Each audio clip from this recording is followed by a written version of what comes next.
I'm Jeff Cook, and this is Backyard Basics. It's November. Everybody knows what November is in Georgia. It's hunting season, right in the middle of the rut. And I've always wanted to do a little hunting show. I did one last year, wasn't very successful at all. I think if anybody saw it, you know it wasn't very successful. We just sat in a box blind and looked at the sun. But this year, I decided to try, the folks at Flint River Communications wanted us to do a hunting show and maybe do a monthly hunting show. So I decided I was going to try a few times to go with some, go with maybe a father-son, father-daughter family hunt, go see what I could do filming. So we're going to do that at the end of this show this month. But first, what I was going to do, since it is hunting season and it is fall, we're moving into the time of year when it's a great time of year to plant trees. I thought I would talk about planting trees and what you can plant on your hunting property or near your food plots, something you can plant for wildlife. Most of the time we focus on deer, probably the biggest focus on planting food plots. And one thing people probably overlook, maybe don't plant enough of, is a truly perennial or long-term plot containing trees, either fruit trees or nut trees, or mast is what they call it. So we're going to talk a little bit today about some things you can plant, some things you can do before you're planting them, after you're planting them, kind of have a successful tree, either fruit or nut tree, planting for your wildlife.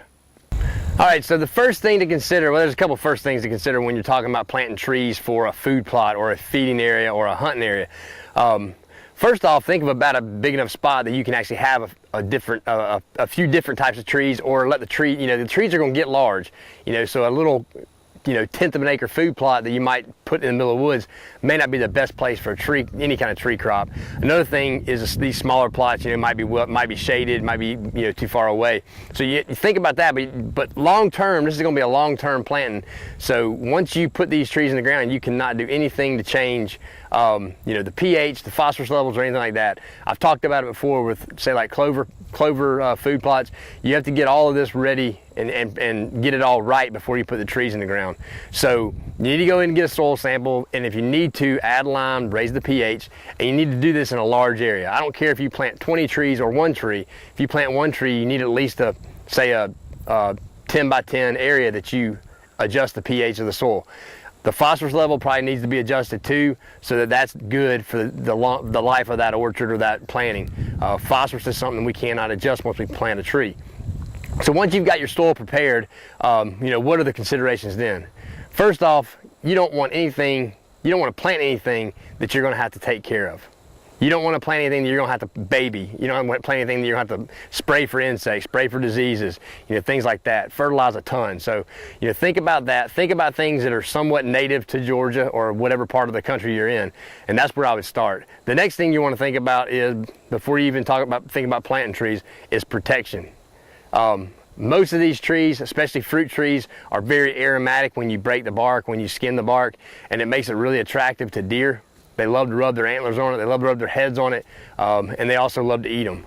The succulent growth on a peach tree, an apple tree, a pear tree is, for whatever reason, extremely tasty to a deer. And if they're not eating it, then when they start getting, when they start losing their velvet and when they start getting towards the rut, they start using it as something to strengthen their neck or something to scrape the velvet off. Like I said, I think it's the aromatics of the bark and the sap that make it really attractive to the deer. So protection. We're in a commercial peach orchard, and pretty much all of our commercial peach orchards now in middle Georgia are all getting some sort of fence around them. This is a fence to try and protect against deer. It's not keeping all of them out. It's probably twisted up right here and in some places because deer have jumped through. You got the barbed wire on top of a regular page wire fence. But this keeps most of the deer out until they get really, really hungry.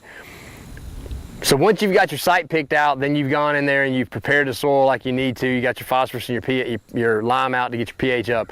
The next thing to consider, like I said, is what you're going to plant. We can grow peaches, plums, things like that. Those are not going to be the easiest to maintain. They're not going to live the longest in a wildlife type orchard setting. So think about things that are a little bit more low maintenance. Apples are not a really great choice. There are a few apple varieties, and I would just look in our publications on home garden apples. There are some apple varieties that will do okay, but disease usually takes them out after a certain number of years. So things like pears work well. Deer like pears. Crabapple is a good choice. Crabapple will provide a little bit of feed for some deer. Birds love crabapple. So in your, when it comes to fruit, the other thing that would be a decent fruit crop for wildlife like deer would be persimmon. You can get the big oriental persimmon, which makes a huge fruit, or you can get just your common persimmon and use that as a food plot plant. All of those will do well with minimal fertilization, no watering, and things like that.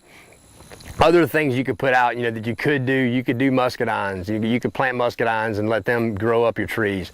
If you had a fence line, you could plant muscadines on the fence line. They do very well in a natural setting, but you've got to do a little bit of pruning on them to provide the actual fruit that's going to, feed some animals. Then if you go away from fruit, those would be your main fruit that I would say plant for wildlife. If you're going away from fruit to your acorn type crops, any oak tree is going to produce acorns. Some of them produce more than others. Some of them produce them faster. The white oaks tend to be more attractive, more palatable. They're a little less. I believe it's a little less tannic acid in the actual acorn, so they're not quite as bitter. Your red oaks tend to be a little more bitter. But things like everybody knows sawtooth oaks. Pretty quick producers. If somebody tells you they'll start producing in 5 years, they're just trying to sell some trees. It probably takes 10 years, 15 years before you start really getting a really good nut crop, but they can make a really good planting, a solid planting of sawtooth oaks. The thing with sawtooths and a lot of the oak species, once you get them good and established and growing, you really don't want to over fertilize them. You'll probably get a better nut crop off of an oak tree that's not fertilized, than one that is fertilized and maintained. And I've even heard about people watering these trees, in wildlife settings, and I don't really think that's necessary. Some of my best nut acorn production on sawtooths is at the edge of my garden with one sawtooth oak tree that is really in the way, and I don't have the heart to cut it down, but I hit it every time I go by with a harrow because it's just in the way, and I can't get by with it when I'm turning around. So you don't have to baby these trees once you get them in the ground and get them established. I tell everybody, and I've said this probably 1,000 times, and I don't know if anybody listens to me, but when you are planting trees, most of the time I tell people in a landscape, if it's a home orchard, it's going to be irrigated, make sure you don't plant those trees too deep. So I usually say keep that upper root, right at or above the soil line.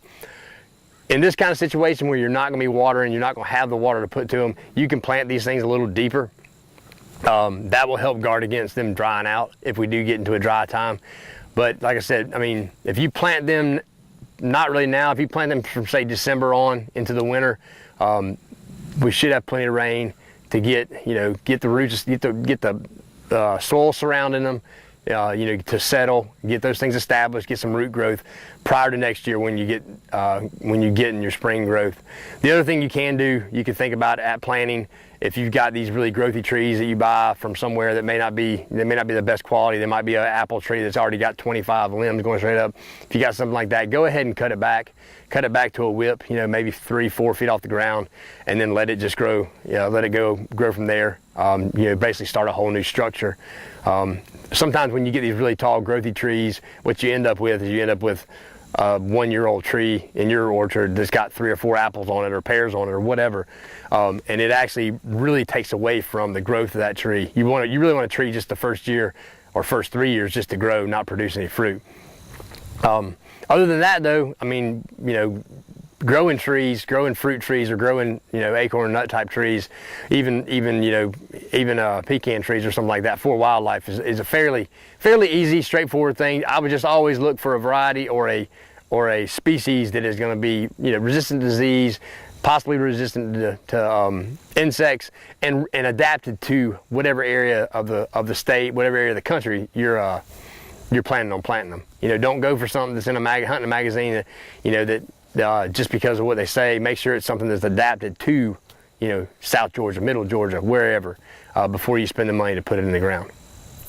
All right, so for those of y'all that may be thinking about planting some trees, for wildlife, hopefully these tips helped. It wasn't too exciting. We didn't actually plant a tree. We didn't even look at trees that were planted for wildlife.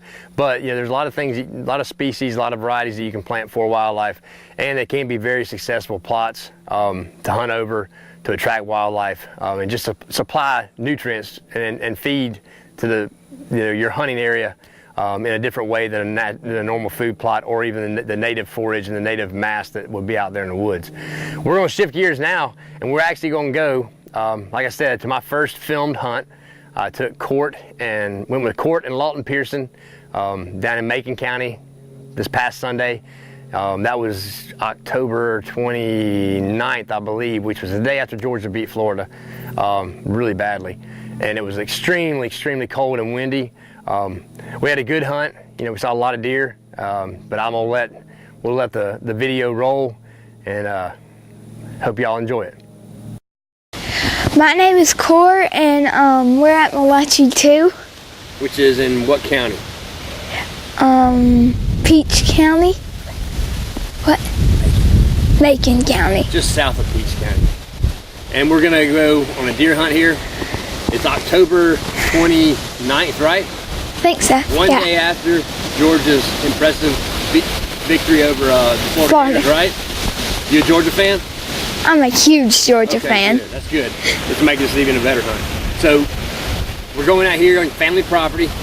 Is this a stand you like to hunt? Is it, I mean, you hunted a lot this year? I've never hunted it because my dad put it up this year, but my friend hunted it and he killed a really big deer. Is that the stand where that big 7-pointer was killed? Yes, sir. Okay. Yeah, that was a good deer. So you got any special deer picked out, or you just going to get you trying to? Well, meat. they shot it like at the beginning of the hunt, and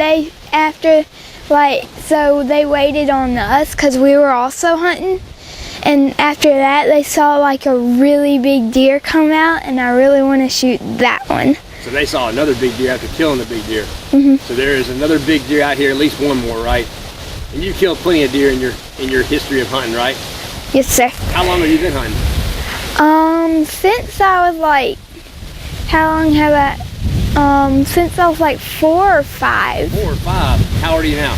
I am 8. 8. You've been hunting for about 3 or 4 years. Yes, sir. You do any other hunting other than deer? Turkey? Turkey, I've killed 3 turkey. I do dove, and I do quail. I pretty much do every... Any kind of hunting you'll go do? Yeah, any kind of hunting. Turkey that I've killed. I've only killed 1. And I'm a whole lot older than you are. All right, well, we're going to wait for your dad to get back, and then we're going to hop in the truck and we'll ride out to some stands. Okay. Set up. Y'all have other places you hunt, or is it all you mostly hunt here in Malachi? We sometimes we go hunting at our farm, and we went hunting once at our house. Okay. And when you say at the farm, you're talking about up by the packing shed? Like back behind the packing shed in the pecan orchard. Yeah, it always looks like there should be a lot of deer back there. There is. Where the pecan shells are. I have on like 14 layers of clothes. Which way is the wind blowing? That way. What way? That way. That was easy. That way? How'd you do? Good. What'd you say? I don't know. I can't. Look at me.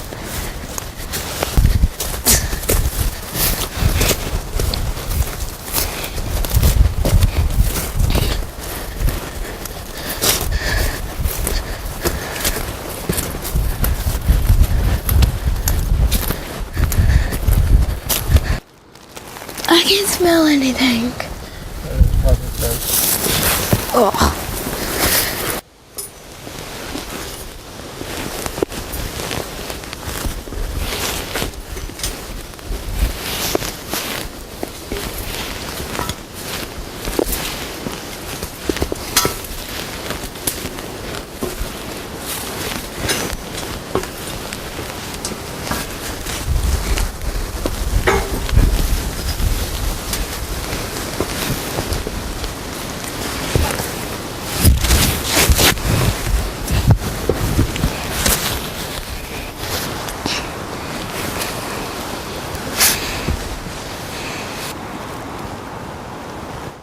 So you can see by the tree limbs and everything that the wind was really blowing. We probably had some gusts of 20, 25 miles per hour.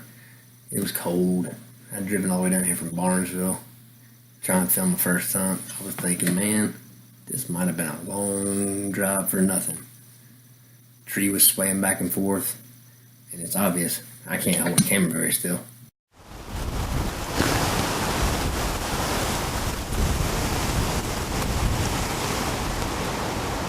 That deer, look at me.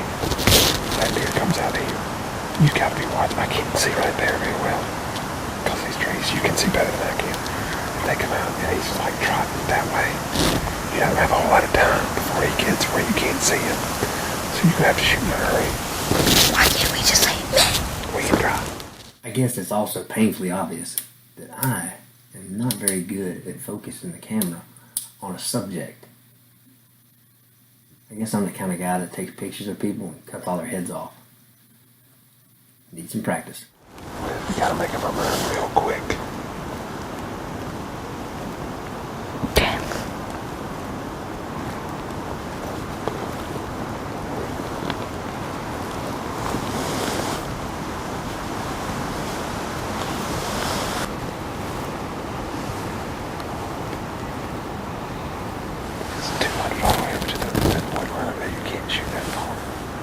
I can't, or I can.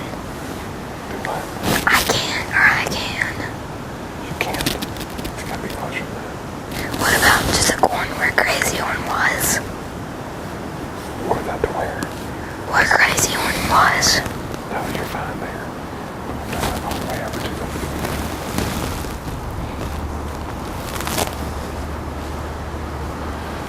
That line right there's about the limit.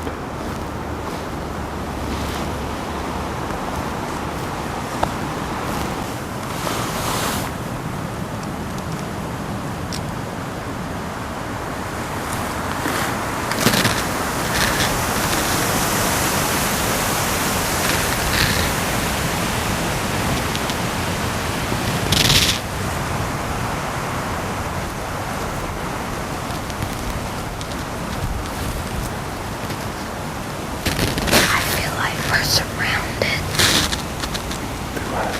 I feel like we're surrounded. Is this the time we usually normally hunt? Get in the stand.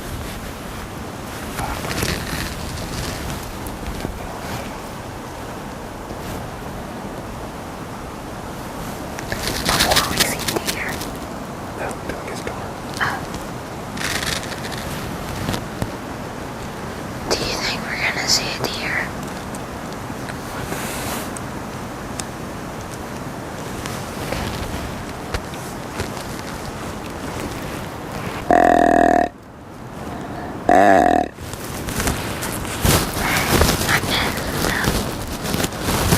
It's so windy that really can't hear you anyway.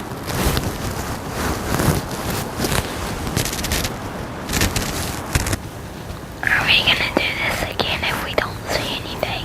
Yes.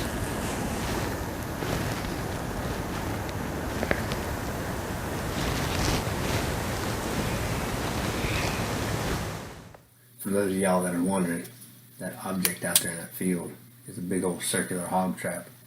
I don't know the exact maker, but it sets up on some posts and is remote activated. Once you get all the hogs you're trying to trap inside, you can set it off from your phone. It took a little while of sitting. Most of y'all get that, you know, that feeling where you sit and think, I may never see a deer. Well, let me tell you, it's even worse when you're sitting and you think you may not see a deer, and you don't have a gun, and you're an hour and 10 minutes away from your house. But eventually, as the sun kind of got down behind the trees, they started to come out of the woods. I really think the deer are gonna come out. Too far.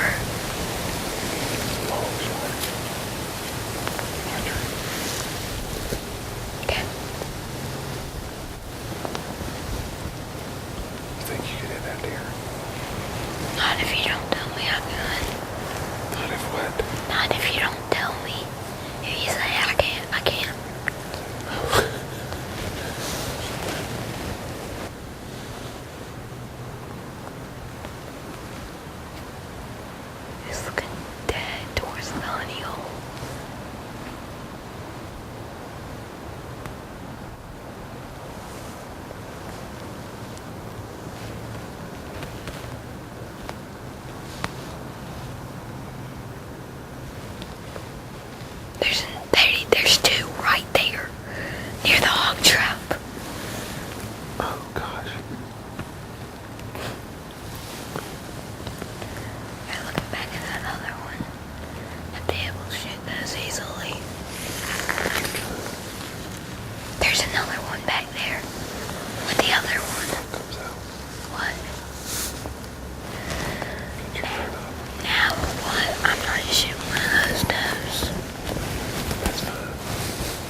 ones were. But the hot trap was just a doe. Let's wait and see if that doe will come out. What doe? Toad. I just said the doe. You gotta be still, buddy. Those deer are close. They haven't looked up at us yet. No, but they will if you make a big move. Look behind them.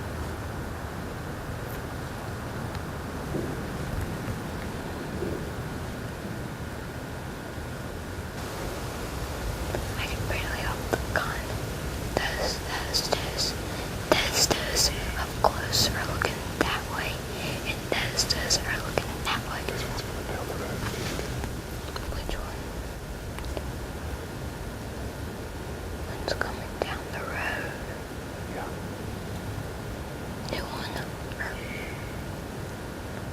Oh my gosh. There's Freeze, buddy.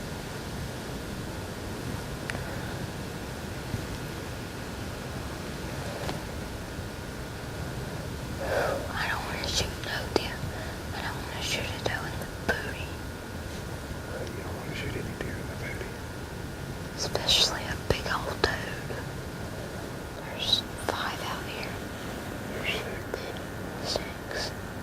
There's 6.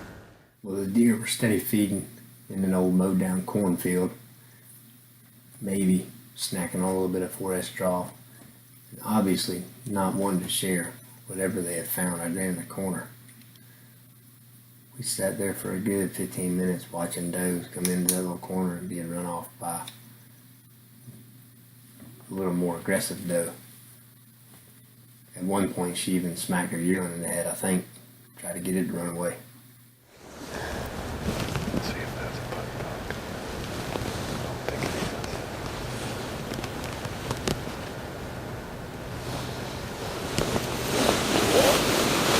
No, they're just like does, Jason.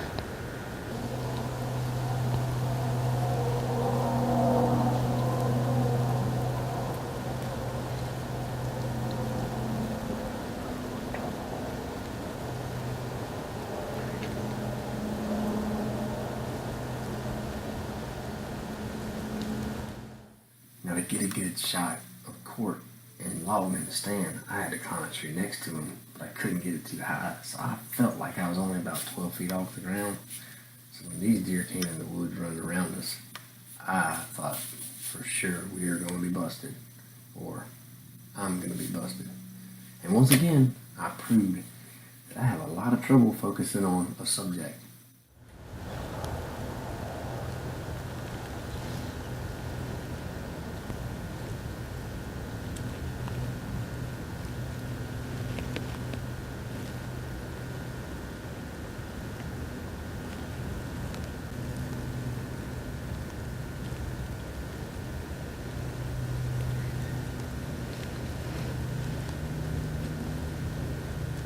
There's another one back there. I see it.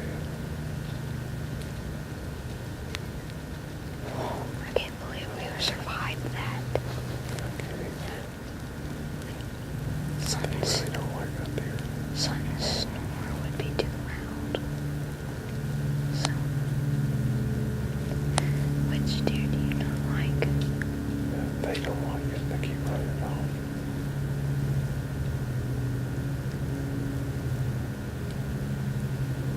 So we got freeze, buddy.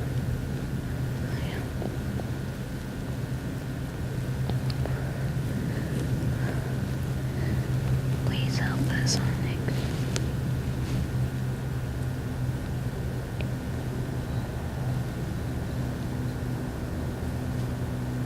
Oh my gosh.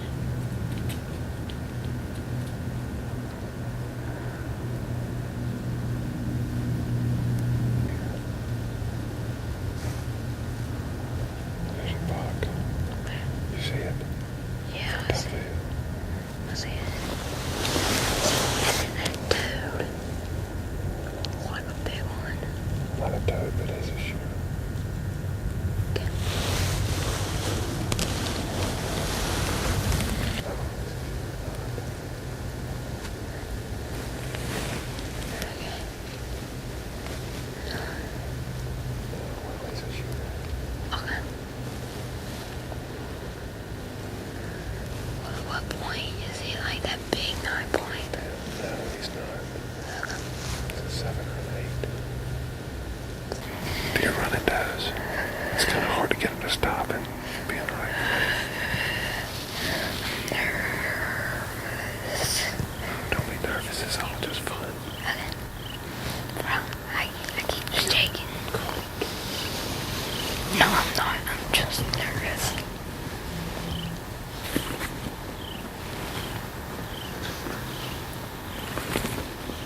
So deer were all around us.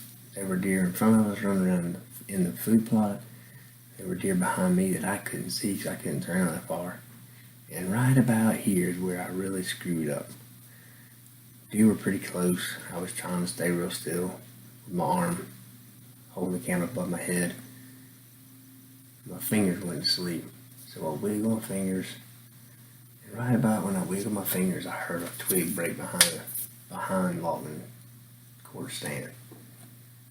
When I heard that, I turned and looked just in time to see a nice 8-pointer bounding off into the woods. He had obviously seen me, and I had obviously not heard him with the wind blowing and everything else I was listening to. So hopefully Court won't be too mad at me. I scared off a good buck for him to possibly get a shot at. But what if I'm about to shoot and then this huge buck comes out? Don't tell you to stop.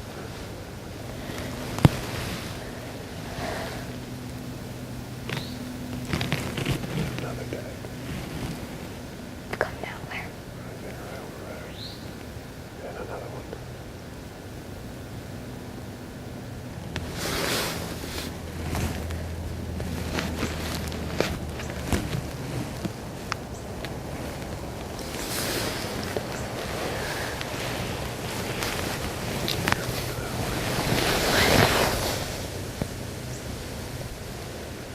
There's another one in corn. What? Sir, Eddie. Do I kill it though or not? I mean, do I shoot though or not? That does look back to where it came out. Well, the sunset on our inaugural filmed deer hunt, and we didn't harvest the deer, but we all had a good time. Hope y'all enjoyed the hunt, and hope y'all enjoyed learning a little bit about planting trees for wildlife. Remember to protect trees and do it right when you get them planted, and they should provide food for wildlife for years to come. This is Jeff Cook. This is Backyard Basics, where we're filmed in your backyard, and sometimes in your pine tree. There's a hog out there. Oh, really? Yeah. Bad. You want me to shoot it? Right on its head. It's here. It's already stepped out. Okay.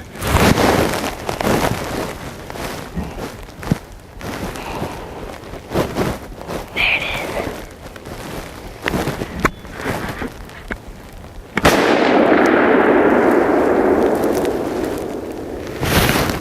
Did you hit it?